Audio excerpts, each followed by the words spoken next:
Então, avançando mais um pouquinho, né, nós temos que o parâmetro de similaridade fluidodinâmica é o número de Reynolds, né? E o número de Reynolds ele é definido com base no diâmetro, né? O diâmetro do canal é o comprimento característico, né? Nós estamos lidando com um canal de seção circular, então o diâmetro é o comprimento característico e a velocidade característica é a velocidade média, certo? Então, nós temos aqui a nossa velocidade média. Acho que no clipe anterior eu falei que no micropeira era o barra, né, com o M, mas na verdade acho que é o minúsculo realmente como aparece aqui. O minúsculo com M de subíndice, tá? Que é a velocidade média. Então, o minúsculo com M, V a VG, é a mesma coisa, tá?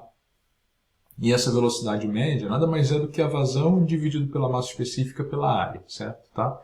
Então, se eu tomo aqui a vazão, né, m pontos sobre ρA, isso vai dar 4m pontos sobre ρ πd2, né, pi diâmetro ao quadrado, porque πd2 sobre 4 é a área, né? Eu posso substituir esse UM aqui, né, e ter uma segunda definição do número de Reynolds, que é válida também, é bom a gente ter essa definição na manga para usar, né, quando nós temos um duto de seção transversal circular e uma vazão já fornecida no enunciado do problema, né? Então, que as duas expressões que são mostradas aí para o número de Reynolds, elas são equivalentes, tá? Então, eu posso tanto dizer que é ρ sobre μ, ou essa abaixo, né, se for um tubo circular, eu posso dizer que é 4.000 pontos sobre πmd, tá?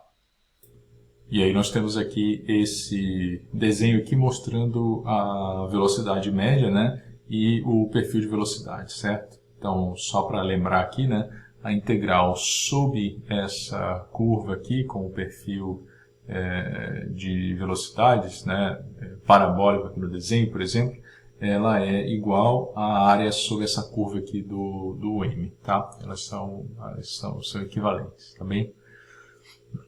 Então, bom, uma relação importante aí, né, e que nós já sabemos, digamos assim, né, ou deveríamos saber de mecânica dos fluidos, é que no escoamento no interior de um tubo, o escoamento é laminar para número de Reynolds inferior a 2.300, né, tá? Isso não quer dizer que o escoamento não possa ser laminar para números de Reynolds acima desse valor.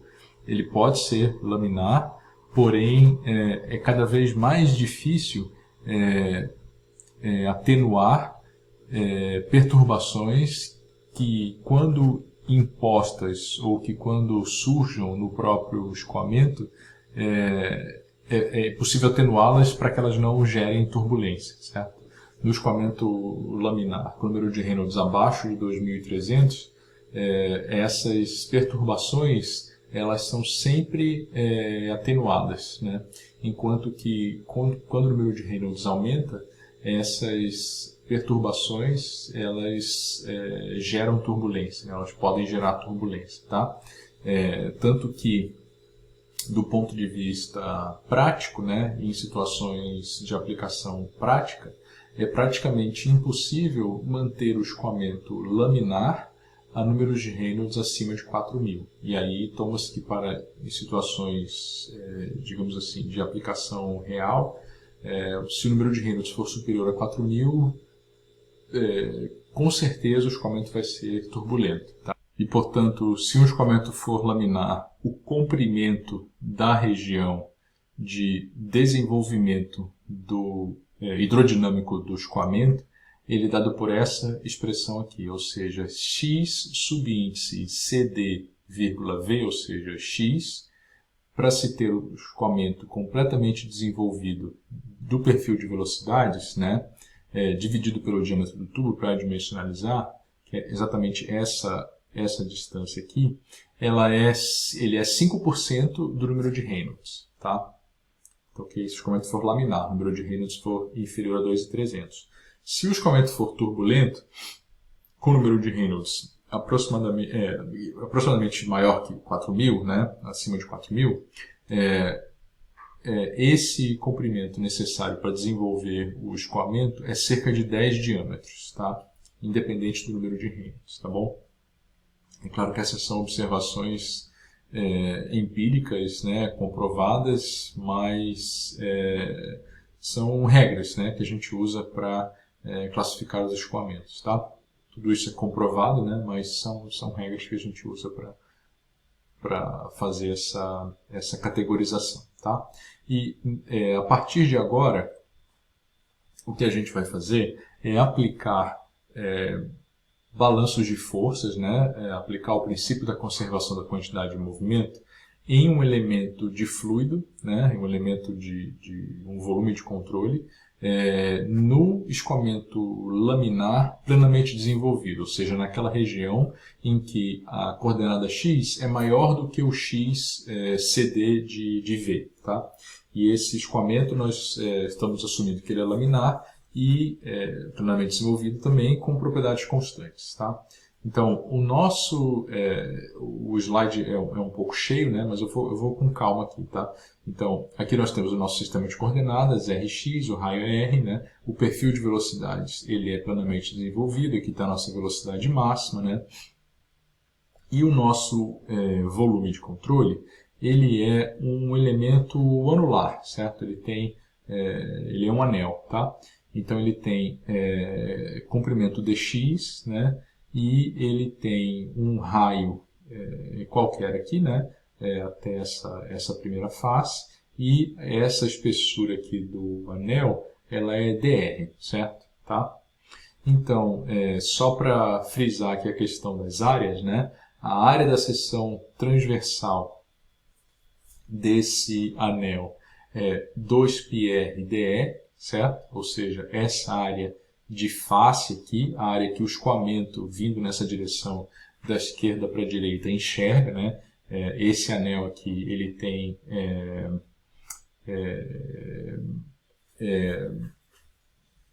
a área 2πr/dr, né? Que é 2πr.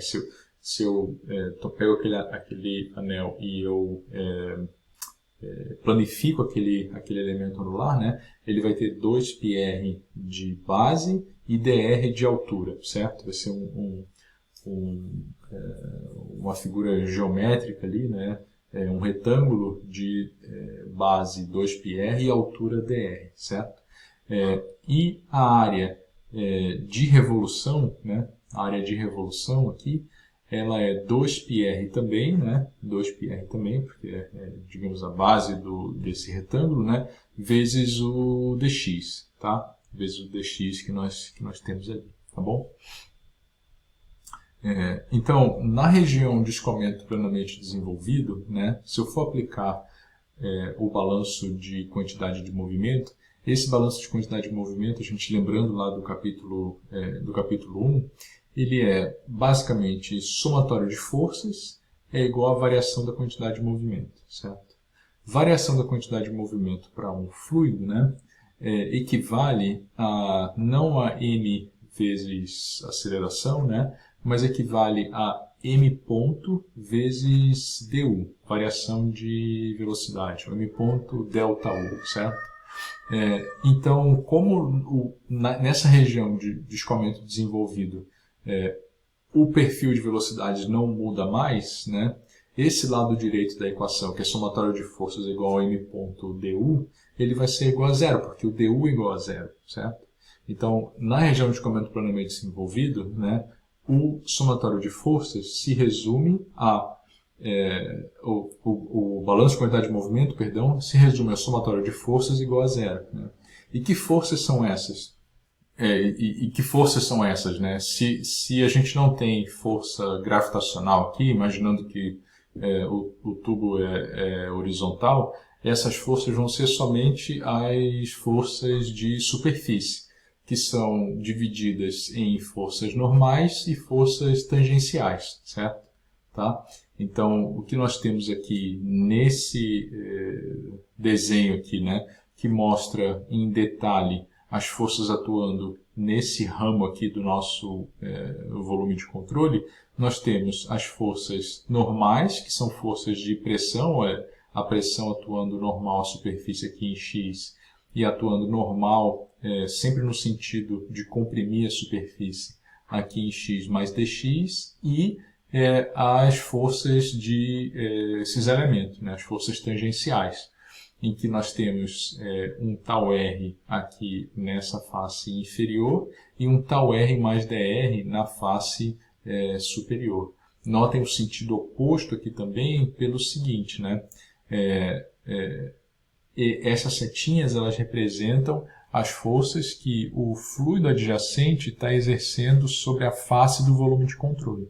Então, nessa face aqui de baixo, como a velocidade do fluido é maior, porque eu estou mais próximo da linha de centro, né? Então o fluido adjacente atua no sentido de empurrar, digamos assim, ou arrastar, melhor dizendo, né? Aquela face na direção x positiva, enquanto que o perfil de velocidades ele está mais próximo de zero aqui junto da parede, né? O sentido dessa setinha aqui é para trás, porque o fluido adjacente vai no sentido de frear aquela superfície, certo? Então a representação tá certinha aqui, tá?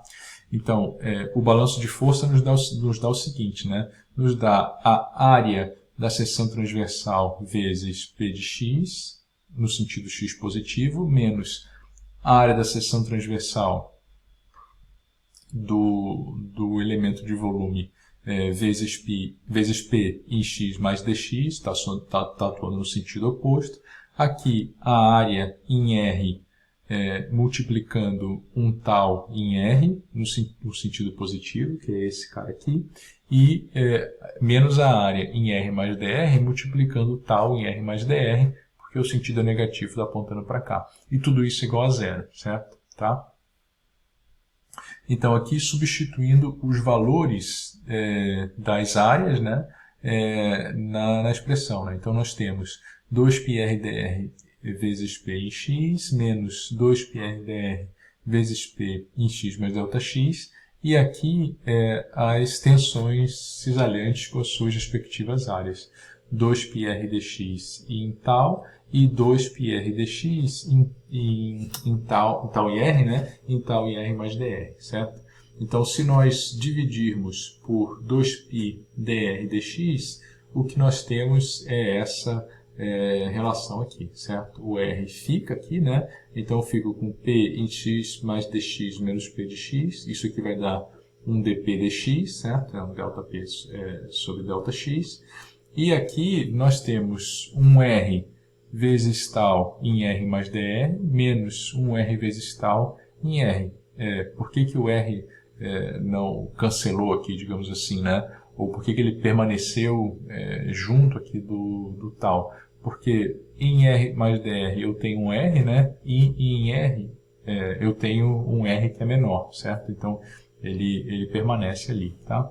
E quando a gente divide por 2π dr dx, nós temos essa expressão aqui, tá? Então por isso que é dp aqui, porque P em x menos P, P em x mais dx menos P em x, né?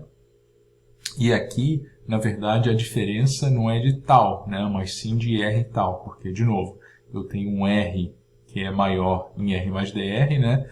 E aqui um R que é menor somente em R, tá? Então a diferença, né?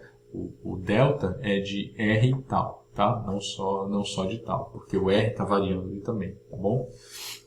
Tá certo? Então, a equação diferencial que nos dá o balanço de forças, né, na verdade, essa equação aqui que tá destacada. Tá? E, basicamente, o que ela está dizendo é que as forças normais se equilibram com as forças tangenciais. Ou, fisicamente, a pressão, né, a pressão que representa a força normal, ela é consumida, digamos assim, ela vai decaindo ao longo do escoamento em função da tensão tangencial, tá? Certo? Do atrito, né? O atrito vai consumindo a pressão. A gente usa o consumindo com aspas aí, tá? Então já deu os 15 minutos aqui, eu vou passar para o outro clipe.